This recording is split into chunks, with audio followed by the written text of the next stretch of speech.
বাংলাদেশের ফ্যাসিস্ট আওয়ামী লীগ সরকারের আমলে গুম, বিচার বহির্ভূত হত্যাকাণ্ড, মানবাধিকার লঙ্ঘনের ভয়াবহ ঘটনাগুলো একের পর এক প্রকাশ্যে আসতে শুরু করেছে। ৫ আগস্টের পট পরিবর্তনের পর একটি তদন্তে উঠে এসেছে শেখ হাসিনার গোপন কারাগার বা আয়নাঘরে বড়দের পাশাপাশি ছোট বাচ্চা শিশুদেরও আটক রাখা হতো।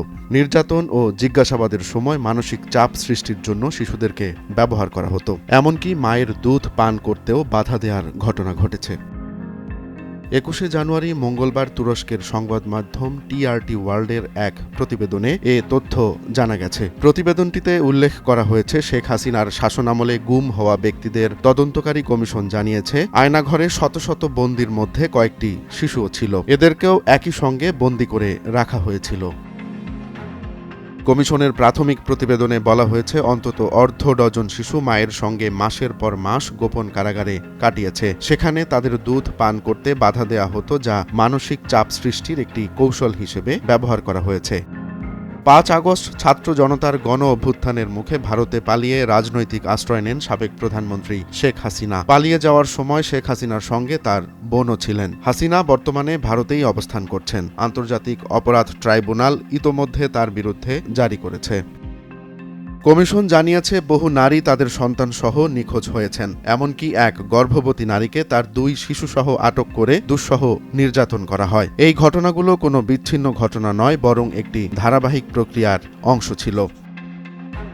এক প্রত্যক্ষদর্শী তদন্তকারীদের জানিয়েছেন, আয়নাঘরের একটি কক্ষে তাকে শিশু বয়সে মায়ের সঙ্গে বন্দী করে রাখা হয়েছিল। আধা সামরিক বাহিনী র্যাব এই কারাগার পরিচালনা করত বলে জানা গেছে। প্রত্যক্ষদর্শী অনেকে ফিরে এলেও তার মা আর কখনোই ফিরে আসেননি। অন্য একটি ঘটনায় এক দম্পতি ও তাদের শিশুকে আটক করা হয়েছিল আয়নাঘরে। জিজ্ঞাসাবাদের এক পর্যায়ে বাবাকে চাপ দেওয়ার জন্য শিশুটির মায়ের বুকের দুধ পান করতে বাধা দেয়া হয়। ক্ষমতায় থাকাকালীন হাসিনা সরকার এসব গুমের ঘটনাকে বারবার অস্বীকার করে এসেছেন। তারা দাবি করেন, নিখোঁজদের বেশিরভাগই অভিবাসী হতে গিয়ে ভূমধ্যসাগরে ডুবে মারা গেছে। এভাবেই কোনো অভিযোগ এলে সাধারণ মানুষকে ভুলিয়ে রাখার চেষ্টা করা হয়েছে শেখ হাসিনার শাসনামলে। কমিশন জানিয়েছে, নিরাপত্তা বাহিনীর হাতে অপহৃত প্রায় ২০০ বাংলাদেশি এখনো পর্যন্ত নিখোঁজ রয়েছেন। কিছু ভুক্তভোগী তাদের নির্যাতনকারীদের সঠিকভাবে চিহ্নিত করতে না পারলেও তাদের জবানবন্দির মাধ্যমে নির্যাতনের সঙ্গে জড়িত বাহিনীগুলোকে চিহ্নিত করা যাবে বলে মনে করা হচ্ছে।